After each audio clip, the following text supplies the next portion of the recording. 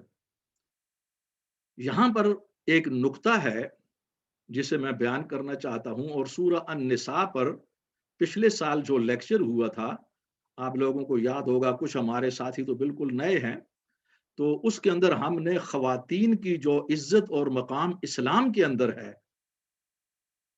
اس کو بیان کرتے ہوئے ان احادیث کو ہم نے کوٹ کیا تھا کہ اس زمانے کے اندر جب قرآن نازل ہوئی اور حضور نے خواتین کو یہ عزت دی کہ ماں کے قدموں کے نیچے جنت ہے، ماں کا زیادہ حق ہے، اس دور میں خواتین کی کوئی عزت نہیں تھی، نہ عیسائیت کے اندر، نہ ہندو مت کے اندر، اور نہ اس زمانے میں جو بڑی بڑی سلطنتیں روم اور فارس کی تھی۔ یہ انٹروڈیوس کیا گیا، اور قرآن میں سورت النساء، النساء کا معنی ہوتا ہے خواتین، عورتیں، ویمن، اس نام سے باقاعدہ قرآن نے سورت جو ہے نا وہ پیش کی ہے، جبکہ پورے قرآن میں مردوں کو کہا جاتا ہے الرجال اور عورتوں کو کہا جاتا ہے النساء عربی زبان میں۔ النساء صورت موجود ہے عورتوں کے لیے، الرجال کوئی صورت نہیں ہے قرآن کریم میں۔ اسی سے آپ اندازہ کر سکتے ہیں کہ عورت کا مقام اور عورت کا حق کتنا زیادہ ہے، اور حضور علیہ الصلوۃ والسلام نے اس کو اسٹیبلش کیا ہے۔ ہمارے معاشرے کے اندر بعض ایسے کلچر ہوتے ہیں کہ جس کے اندر ڈینائی کیا جاتا ہے، مگر اس کا اسلام سے کوئی تعلق نہیں ہے۔ اعتراض کرنے والوں کو یہ اعتراض تو ہو سکتا ہے کہ بعض مسلم معاشرے جو اسلام نے حقوق دیے ہیں ان کو پوری طرح نہیں دے رہے، اپنے کلچر کی وجہ سے، اپنی روایات کی وجہ سے، یہ بات ہو سکتی ہے، مگر یہ نہیں ہو سکتی کہ خود اسلام بحیثیت مذہب اس نے کوئی حق عورت کو نہیں دیا اور ڈیگریڈ کیا ہے۔ That's clearly injustice۔ بہرحال یہ درمیان میں نقطہ آ گیا تھا، اسے کہا جاتا ہے جملہ معترضہ، اس کو میں ایوائڈ نہیں کر سکا تو یہ والدین کا مقام ہے۔ اس سلسلے میں ایک نقطہ ہے کہ اللہ تعالیٰ نے والدین کو یہ مقام کیوں دیا ہے کہ ہر جگہ توحید کے فوراً بعد والدین کے حقوق کا، ان کے احترام کا اور ان کی خدمت کا ذکر کیا گیا ہے۔ اس کی کچھ وجوہات ہیں معاشرتی طور پر، سماجی socially in the social life in society there are some reasons fundamentally۔ اس کی وجہ یہ ہے کہ والدین یہ کنبے، فیملی اور معاشرے اور سوسائٹی کی بنیاد ہوتے ہیں۔ والدین کی بنیاد پر ایک کنبہ، ایک فیملی، پھر آگے سوسائٹی وجود میں آتی ہے۔ تو لہٰذا یہ بنیاد ہیں، اور جو بنیاد ہوتی ہے اس کا احترام کیا جاتا ہے۔ دوسرے نمبر پر والدین کا احترام اور جو خدمت ہے، اس سے معاشرے میں محبت پیدا ہوتی ہے۔ یہ بہت بڑی عبادت ہے اور جنت کے حصول کا سبب ہے۔ اور اس کے اندر تیسرا نقطہ یہ ہے کہ والدین کا اگر احترام ہوگا، خدمت ہوگی، تو معاشرے کے اندر، سوسائٹی میں برکتیں آ جاتی ہیں، بلیسنگز۔ اس میں دنیاوی فوائد ہیں بہت زیادہ، کاروبار کے برکتیں، اور پھر پوری سوسائٹی میں ایک احترام کا غلبہ ہوتا ہے۔ اس میں سکون ملتا ہے انسان کو۔ وہ سکون نہ دولت دے سکتی ہے، اور نہ آج کی یہ آزادی، نام نہاد آزادی کہ جو جسے ہم مادر پدر آزادی سمجھتے ہیں، اس کے اندر بھی وہ سکون نہیں ہے۔ لیکن اگر اس کے برخلاف اگر نافرمانی ہو تو اس خدا کا غضب آ جاتا ہے، خود دنیا کے اندر رسوائی ہوتی ہے، اور پھر جو لوگ اپنے والدین کے نافرمان ہوتے ہیں، ڈس اوبیڈینس، ان کو آئندہ چل کر اپنی اولاد سے پھر دکھ پہنچتا ہے، وہ رسوا ہوتے ہیں۔ ایسا بھی ہوا ہے۔ اس لیے جو انسان والدین کی خدمت کرتا ہے، وہ در حقیقت اپنے آپ کو پروٹیکٹ کر رہا ہے مستقبل میں، فیوچر میں، کہ اس کی اولاد بھی اسے اسی طرح احترام دے گی، ورنہ ایسا ہوتا نہیں ہے۔ اس سلسلے میں یہ ہے والدین کے حوالے سے، چونکہ اسلام میں جو حقوق کا معاملہ ہے اس میں توازن ہے، تو اولاد کا معاملہ آ جاتا ہے، چونکہ اولاد اور والدین کا تعلق بہت ہی قریب ہوتا ہے۔ تو اب میں والدین کا یہ اختصار کے ساتھ، ورنہ اس کے علاوہ بڑی اہم احادیث تھیں، آیات اور بھی زیادہ ہیں والدین کے حوالے سے، تو وقت کی گنجائش کو سامنے رکھتے ہوئے اب مجھے اس سلسلہ کو ایک طرف رکھتے ہوئے اولاد کی طرف آنا پڑے گا۔ اولاد کے حقوق، دا رائٹس آف چلڈرن، کیونکہ بیلنس ہے یہاں پر، میوچل رائٹس۔ جہاں اولاد کے لیے لازم ہے اور اولاد پر واجب ہے کہ وہ والدین کی خدمت کرے، احترام کرے، جیسا کہ ابھی بیان کیا گیا، اولاد کے بھی حقوق ہیں والدین کے لیے۔ یہ ایک توازن ہے، اور مجھے امید ہے کہ میرے آج سامعین کے اندر اولاد کے حوالے سے بھی کوئی نہ کوئی لوگ ہوں گے انشاءاللہ، ورنہ عموماً تو پیرنٹس ہی ہوتے ہیں ہمارے مخاطبین۔ تو اس سلسلے میں یہ ایک خوبصورت تعلق ہے والدین اور اولاد کے درمیان۔ اولاد کے حقوق کے حوالے سے قرآن کریم میں دو اہم آیتیں ہیں، اور دونوں کو پیش کر رہا ہے۔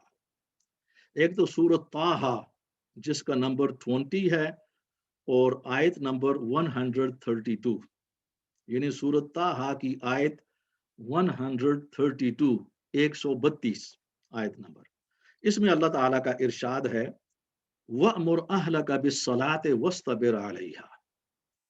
اپنے اہل کو، یہ اہل کا لفظ بعض کانٹیکسٹ کے اندر صرف بیوی کے لیے بھی آتا ہے، لیکن کانٹیکسٹ تھوڑا سا وسیع ہو، وائڈ ہو، تو اس میں جو نا وہ بچے بھی آ جاتے ہیں۔ تو یہاں پر اپنے پوری اولاد، پورے کنبے کے حوالے سے اپنے پورے کنبے کو، یعنی اولاد کو نماز کا حکم دو، نماز کی ترغیب دو، وَاسْطَبِرْ عَلَيْهَا، اور اس پر قائم رہو، مسلسل، constantly you have to keep reminding them۔ یعنی ایسا نہیں ہے کہ اپنی اولاد کو ایک دن کہہ دیا، 2 دن کہہ دیا، اور جب انہوں نے کوئی نماز نہیں پڑھی تو ہم چھوڑ دیتے ہیں، ہمارے اندر سستی اور ضعف آ جاتا ہے۔ اور ہم نے یہ بھی دیکھا ہے یہاں پر، یہ انگلینڈ میں اور دوسری جگہوں پر بھی ایسا ہی ہوگا کہ والدین اور باپ بہت بڑا نمازی ہے اور وہ مسجد چلا رہا ہے یہاں پر، اور اولاد بے نماز ہے اور وہ ڈرگز کے اندر ہیں، استغفر اللہ۔ ڈرگی ہے، اب اس کا اتنا انفلوئنس بھی نہیں ہے. اس کی وجہ کیا ہے؟ آگے حدیث آ رہی ہے کہ تربیت کا ایک وقت ہوتا ہے. یہاں پر فرمایا جا رہا ہے کہ اپنی اولاد کو نماز کی ترغیب دو، حکم دو، وَاسْتَبِرْ عَلَيْهَا، اس پر کھڑے رہو مسلسل، مایوس نہیں ہونا ہے، پیچھے نہیں ہٹنا ہے، بڑی حکمت کے ساتھ، کیونکہ نماز تربیت کی سب سے بڑی بنیاد ہے. اللہ فرما رہا ہے لا نسألک رزقا نحن نرزق، ہم تم سے رزق نہیں مانگتے، یہ اللہ فرماتا ہے اے لوگو ہم تم سے رزق نہیں مانگتے بلکہ رزق ہم دیتے، نحن نرزق، ہم پرووائڈ کر رہے ہیں. والعاقبۃ للتقوی، مگر جو عاقبت ہے، جو اینڈ ہے، بہترین اینڈ عاقبت، وہ متقی لوگوں کے لیے ہے. جنہوں نے کوئی کمائی کی وہی وہاں پر ان کے لیے فصل ہے اور کامیابی. تو اس آیت کے اندر آپ نے یہ پوری طرح نوٹ کر لیا کہ اولاد کے حقوق کے سلسلے میں یہ جو تربیت ہے اس میں نماز کی طرف بلانا. سورۃ تحریم کی طرف میں آ رہا ہوں. سورۃ تحریم کا نمبر ہے 66 اور آیت کا نمبر ہے 6، یعنی سورۃ تحریم کی آیت نمبر 6. اس میں اس بات کو تھوڑا سا زیادہ کھول کر بیان کیا گیا ہے. یا ایھا الذین آمنوا قوا انفسکم واہلیکم نارا، اے ایمان والو تم اپنے آپ کو بھی اور اپنی اولاد کو بھی، اہل خانہ کو، اولاد سب کو اس آگ سے بچاؤ. اشارہ جہنم کی طرف ہے. وقودھا الناس والحجارہ، کہ جس کا ایندھن، جس آگ کا فیول انسان اور پتھر ہوں گے. علیہا ملائکۃ غلاظ شداد لا یعصون اللہ ما امر، اور پھر اللہ تعالیٰ نے اس پر ان فرشتوں کو مقرر کر دیا ہے جہنم پر، اس آگ پر، جو کہ انتہائی ترش روح ہیں، خوش اخلاق نہیں ہے، وہ سخت، شداد سخت ہیں، اپنے مزاج میں ترش روح ہیں، اور وہ اللہ تعالیٰ کی نافرمانی نہیں کرتے. وَيَفْعَلُونَ مَا يُؤْمَرُونَ، وہ وہی کرتے ہیں جو ان کو حکم ملتا ہے اللہ کی طرف سے. تو یہاں پر بھی اس آیت کے اندر بھی اپنی اولاد کو آگ سے بچانا، اپنے آپ کو بھی. تو یہ واضح بات ہے کہ اس سے مراد تعلیم اور تربیت ہے. بہترین تعلیم، بہترین تربیت، یہی وہ چیز ہے جو خود ہمیں بھی اور ہماری اولاد کو بچا سکتی ہے. اس دنیا کے اندر بھی ہم اسی وجہ سے محفوظ ہیں. آگے ایک نقطہ آ رہا ہے. اب میں جمپ کرتے ہوئے آیتوں سے احادیث کی طرف جانا چاہتا ہوں. یہ حدیث ہے، اسے بخاری، مسلم، مشکات نے روایت کیا ہے. حضرت سعید بن العاص رضی اللہ عنہ اس کے راوی ہیں. حضور علیہ الصلوۃ والسلام نے فرمایا ما نحل والد ولدہ من نحل افضل من ادب حسن، کوئی بھی والد یا والدین جو اپنی اولاد کو بہتر سے بہتر جو چیز دے سکتے ہیں، بہترین اس پر جو خرچہ کر سکتے ہیں، بہترین تربیت سے بڑھ کر کوئی بھی خرچہ نہیں ہے، کوئی بھی تحفہ نہیں. جو بہترین تحفہ وہ دے سکتے ہیں وہ ادب حسن، بہترین تربیت ہے اولاد کی. اس میں وہ خود بھی محفوظ ہیں اور اولاد بھی محفوظ ہوگی. اور اس کا فائدہ یہ ہے کہ وہ اولاد فرمان بردار ہوگی، وہ ان کی خدمت کرے گی، اور اس سے برکتیں آتی ہیں، اور یہ چیز تربیت پر مبنی ہے. اور دوسری حدیث یہ اسی طرح ابو داؤد نے اس کو محفوظ کیا ہے، اور یہ تو بہت زیادہ معروف ہے کہ نبی علیہ الصلوۃ والسلام نے فرمایا مروا اولادکم بالصلاۃ وهم ابناء 7 سنین، تم اپنی اولاد کو نماز پڑھانے کی ترغیب دو جب وہ 7 سال کے ہو جائیں. 7 سال، 7 ایئرس، کیونکہ 7 سال کا جب بچہ ہو جاتا ہے تو اس میں ایک خاص شعور ڈیویلپ ہو جاتا ہے، وہ شعور، وہ سمجھتا ہے، سینس آ جاتا ہے اس میں، اور یہ خاص عمر ہے. اس عمر کے اندر اگر ہم صحیح تربیت کریں گے تو یہ بڑی سالڈ ہوتی ہے، مضبوط. وَاضْرِبُوهُمْ عَلَيْهَا وَهُمْ أَبْنَاءُ 10 سنین، اور جب وہ 10 سال کو پہنچ جائیں اور وہ نماز نہ پڑھیں، نافرمانی کریں، تو ان کو سزا بھی دی جا سکتی ہے، ڈسپلن میں بھی لایا جا سکتا ہے، نہیں سختی کی جا سکتی ہے، کیونکہ 10 سال کی عمر میں شعور اور زیادہ بڑھ جاتا ہے اور زیادہ مضبوط ہو جاتا ہے.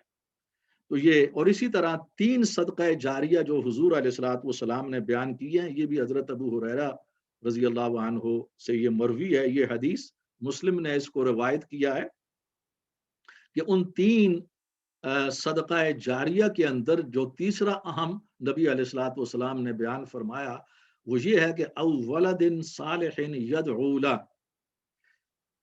کہ انسان جب مر جاتا ہے تو اس کے اعمال منقطع ہو جاتے ہیں، ثواب نہیں ملتا، جتنے کر لیے اس نے، اب مر چکا ہے۔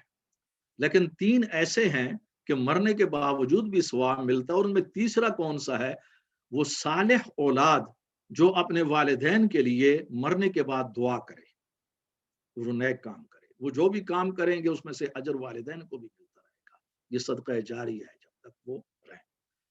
اس سلسلے میں یہ آیات اور احادیث ہیں، مگر کچھ مسائل اور مشکلات ہیں اس سوسائٹی کے اندر، والدین اور اولاد کے حوالے سے اس کو ایڈریس کرنا بہت زیادہ ضروری ہے۔ اور چونکہ ہمارے مسلم معاشرے بھی، خواہ وہ مصر ہوں، پاکستان ہوں، دوسرے عرب ممالک ہوں، وہاں پر بھی چونکہ مغربی تہذیب کو فالو کیا جاتا ہے، قیادت ان لوگوں کے پاس ہے، تو اس اثر کی وجہ سے یہ مسائل اب وہاں پر بھی، اور ہمارا جو سوشل میڈیا ہے، ڈرامہ انڈسٹریز ہیں، وہ اس آزادی کو بہت زیادہ آگے بڑھا رہی ہیں، لہٰذا مسلم معاشروں میں بھی وہی مسائل جنم لے رہی ہیں جو یہاں مغربی سوسائٹی کے اندر ہم لوگوں کو درپیش ہیں۔ تو چنانچہ ہم دیکھ رہے ہیں کہ بہت سے ایسے کنبے اور فیملیز ہیں کہ بچوں اور پیرنٹس کے درمیان فاصلہ ہے، بیریئر ہے، بچے ڈس اوبیڈینٹ ہیں، نافرمان ہیں اپنے پیرنٹس کے لیے، یہ ایک بہت بڑا، اور بہت سے پیرنٹس اسی وجہ سے اپنی اینگزائٹی اور پریشر کی وجہ سے وہ اسپتالوں میں پہنچ گئے اور اپنا جو سینس ہے، ہوش و حواس، وہ کھو بیٹھے، اور ان میں چند ایک ہمارے دوست بھی ہیں، اللہ تعالیٰ معاف فرمائے۔ تو اس کو ایڈریس کرنا بہت زیادہ ضروری ہے، اس کی وجہ یہ ہے کہ ہمارے ہاں بہت زیادہ کمزوری ہے۔ مثلا جب اولاد کے اندر یہ کمزوری آتی ہے، ان کے اندر نافرمانی اور ڈس اوبیڈینس آ جاتا ہے، تو اس کے اندر جب ہم نے اس کو قریدہ اور سروے کیا تو اس میں والدین کی ایک کمزوری سامنے آتی ہے کہ والدین کی پوری توجہ دولت پر، بیلنس بنانے پر اور جائیداد کی طرف رہی ہے، پیسے پر، دولت پر، اولاد کی تربیت پر کوئی خرچ نہیں کیا۔ یہاں پر ایک نقطہ میں آپ کو بتانا چاہتا ہوں، دنیاوی تعلیم اولاد کی تربیت نہیں کر سکتی، وہ بہترین جاب دے سکتی ہے، وہ بہترین دولت دے سکتی ہے، وہ اولاد کی تربیت دنیاوی تعلیم نہیں کر سکتی۔ یہ math, biology, chemistry, astronomy, etcetera etcetera, یہ بہترین ذرائع ہیں، ان کو حاصل کرنا بہت ضروری ہے، ماڈرن ایجوکیشن۔ لیکن چونکہ ہم نے اسلامک ایجوکیشن، اسلامک تربیہ کو نظر انداز کر دیا، اس کی ویلیو نہیں ہے، that's worth less Muslim community کے لیے۔ یہ مسائل ہیں، چونکہ ہم نے دولت پر توجہ دی، بچوں کی تربیت نہیں کی، اس کا نتیجہ یہ ہوا کہ والدین اور بچوں کے درمیان جب بچے جوان ہو گئے، بڑے ہو گئے، تو دوری پیدا ہو گئی اور ان کے درمیان بیریئر آ گیا۔ تو یہ وہ جو پیچھے احادیث ہے نا، اولاد پر خرچ، سب سے بڑی دولت اولاد ہے، اور اس پر خرچ کیا جائے۔ اور مجھے معلوم ہے کہ بہت پہلے جامع مسجد سپاک بروک میں ہمارے ایسے دوست بھی تھے کہ جنہوں نے ایک دور میں کوئی خاص چندہ نہیں دیا، لیکن جب وہ مسجد تعمیر ہو رہی تھی کہ وہ اپنے پورے 1 مکان 2 مکان مکمل بیچ کر مسجد کے لیے، جب ہم نے اس کا سبب قریدہ معلوم کرنے کی کوشش کی تو یہ معلوم ہوا کہ ان کی اولاد نافرمان ہے اور یہ بہت زیادہ پریشان ہے، اور یہ پریشانی ہے کہ ان کے مرنے کے بعد ان مکانوں کو بیچ کر وہ ڈرگز میں اور وہ عیاشیوں میں اڑا دیں گے۔ تو بہتر ہے کہ یہ جائیداد ان کے نام ہے تو اپنی زندگی میں مسجد کو کیوں نہ دیں، ایک صدقہ جاریہ ہو جائے۔ یہ اگرچہ بہتر اقدام تھا، اللہ تعالیٰ قبول فرمائے، لیکن یہاں پر سوال وہی ہے کہ ان ٹائم بچوں کو تربیت کیوں نہ دی گئی اور ان پر زیادہ خرچ کیوں نہ کیا گیا۔ دیٹس دا پوائنٹ، بچوں کی اسلامی تربیت پر زیادہ خرچ کیا جائے۔ تمام دولت کو سب سے بڑی دولت اولاد ہے، اور یہ بہت سے والدین نے اولاد کو کھونے کے بعد اس راز کو پایا ہے اور اس کو محسوس کیا ہے، لیکن یہ بہت جسے کہا جا سکتا ہے کہ that was too late۔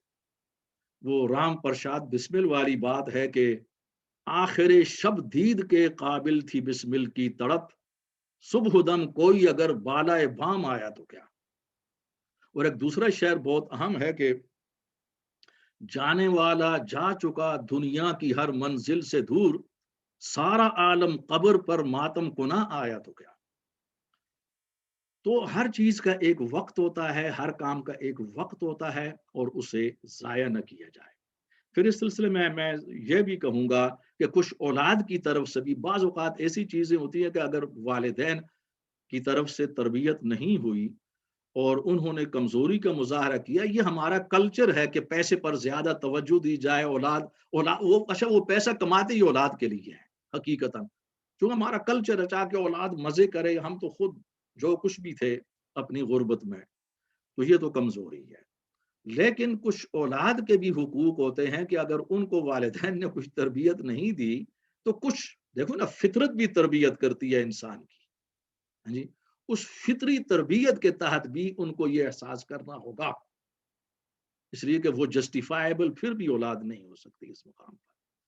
یہاں پر بلیم کیا جا سکتا ہے مساجد کے نظام کو، ہمارے مذہبی نظام اور کمیونٹی کے نظام کو، کہ اسلامی تربیت صحیح معنوں میں نایاب ہے، اور اس کی وجہ سے ہمارے معاشرے میں جرائم بھی ہیں، نوجوانوں میں ڈرگس کے مسائل ہیں، پھر مسلم نوجوان، مسلم لڑکیوں کے، مسلم گرلز جو ہیں، ان کے بڑے گمبھیر مسائل ہیں، اور ہمارا مذہبی نظام اس سے غافل ہے۔ ہمارے علماء ماشاء اللہ وہ بسم اللہ کے گنبد میں مست ہیں، بند ہیں، اور ان کی اپنی الگ ایک دنیا ہے۔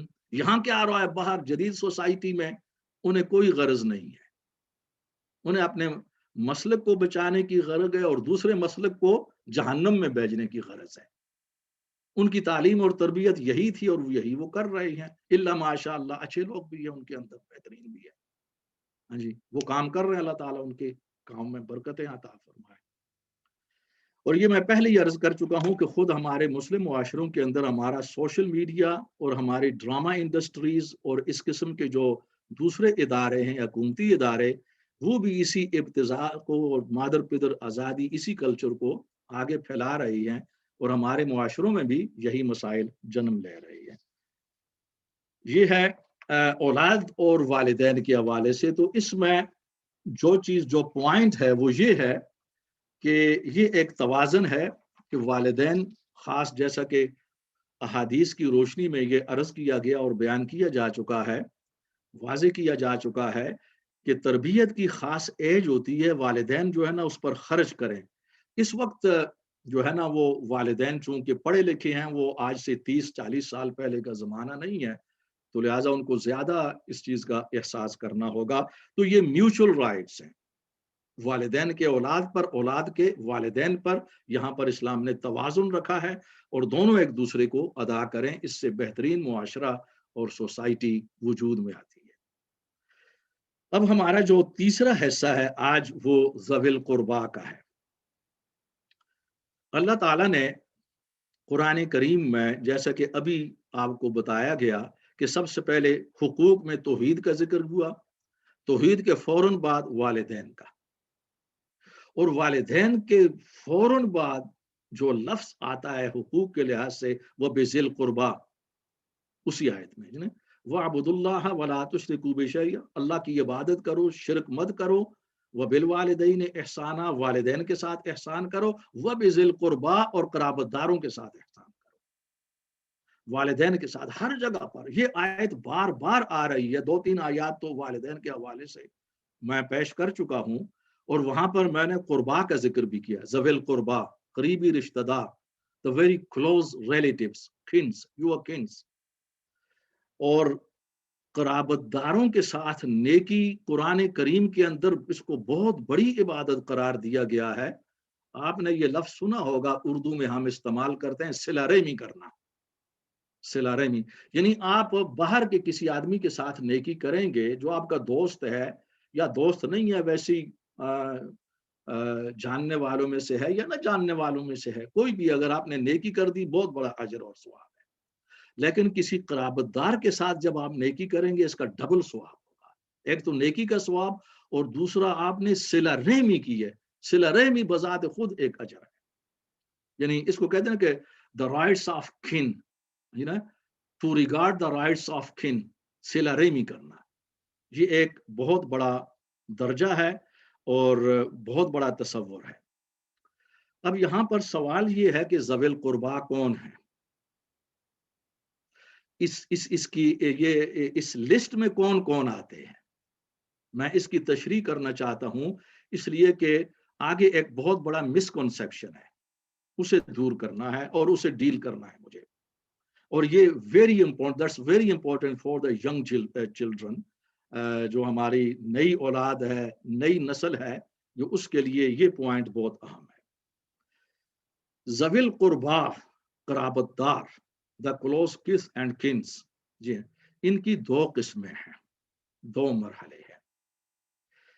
ایک خونی تعلق نسب کے حوالے سے ہے، جن کو ہم ورثاء کہتے ہیں، اور دوسرا نکاح کے ذریعے سسرال کے حوالے سے ہے۔ ان دونوں کو قرآن نے پیش کیا ہے، یعنی قرابت داری کی جب ڈیفینیشن کی جاتی ہے تو اس کے اندر نسب اور دوسرا سحر یعنی سسرال، یہ دونوں مل کر قرابت دار بنتے ہیں، یہ بات آپ ذہن میں رکھیں۔ اب جو نسب کا تعلق ہے، نسب کے حوالے سے قرآن کریم نے کئی مقامات پر، مگر خصوصاً سورہ النساء کے اندر وہ جو وراثت کے احکامات بیان کیے ہیں، اس کے اندر ان کو ذوی الفروض کہتے ہیں، کہ نسب کے لحاظ سے جو تمہارے قریبی رشتہ دار ہیں، یعنی کے اندر والدین کا تو الگ سے ذکر ہے، بہن ہیں، بھائی ہیں، اس کے اندر پھر آ جاتے ہیں ماموں، پھر چچا، ان کی اولادیں، یعنی یہ جو نا ورثاء، کچھ قریبی ورثاء، کچھ دور کے، لیکن قرآن نے پھر نبی علیہ الصلوۃ والسلام نے ان کی پوری فہرست دی ہے احادیث میں۔ یہ ہے جس کو کہتے ہیں نسب کے لحاظ سے تعلق، قرابت داری۔ دوسری قرابت داری سسرال کے حوالے سے ہے، یہ مسکنسیپشن کا شکار ہے، اس پر تھوڑا سا زور دینا پڑے گا، کیونکہ ڈائریکٹ قرابت داری کے لحاظ سے کوئی غبار نہیں ہے، کوئی کنفیوژن نہیں ہے۔ اب پہلی قرابت داری کو قرآن کریم نے ورثاء کی فہرست میں رکھا ہے، نسب کی، اور اس کے علاوہ بھی، اور دیٹس انڈرسٹوڈ، لوگ جانتے ہیں اس کو، عام طور پر مسلمان معاشرے اس سے واقف ہے۔ قرابت داری جو سسرالی ہے، یہ سورت الفرقان، سورت نمبر 25 اور آیت نمبر 54، سورت فرقان کی آیت نمبر 54 میں اللہ تعالیٰ نے قرابت داری کی تعریف میں سسرالی تعلق کو بھی رکھا ہے۔ اگر آپ اس کو سمجھ لیں گے تو اس کے اوپر وہ مسئلہ آتا ہے خدمت کا۔ آیت یہ ہے سورہ الفرقان کی، وَهُوَ الَّذِي خَلَقَ مِنَ الْمَاءِ بَشَرًا، وہ اللہ کی ذات ہے کہ جس نے پانی سے انسان کو پیدا کیا، فَجَعَلَهُ نَسَبًا، پھر اس کو بنایا، اس کو عزت دی، نسب کے لحاظ سے عزت دی انسان کو، وہ صحرا اور سسرال کے لحاظ سے۔ صحرا، سواد ہا را، صحر، یہ سسرال کے معنی میں آتا ہے عربی زبان میں، یعنی اللہ تعالیٰ نے انسان کو پیدا کیا اور دو لحاظ سے اس کو عزت بخشی، یعنی قرابت دار دیے۔ تمام مفسرین، جس میں مفسر امام طبری، امام قرطبی، امام سیوطی، حافظ ابن کثیر اور دوسرے بڑے بڑے اہم مفسرین ہیں، وہ لکھتے ہیں کہ انسان کی یہ عزت ہے کہ اللہ تعالیٰ نے انسان کو قرابت داری دی، اور قرابت داری دو قسم پر، ایک نسب، ڈائریکٹ نسب، اور دوسرا سسرالی لحاظ سے۔ وَكَانَ رَبُّكَ قَدِيرًا، اور تیرا رب ہر چیز پر قادر ہے، پاورفل ہے۔ یہ آیت نمبر 24 ہے سورت الفرقان کی۔ تو یہاں پر اس آیت نے یہ ثابت کر دیا ہے اور اسٹیبلش کر دیا ہے کہ قرابت داری کا حصہ سسرالی جو ہے نا وہ اہم ہے، ایک اہم حصہ ہے، وہ بھی ہے۔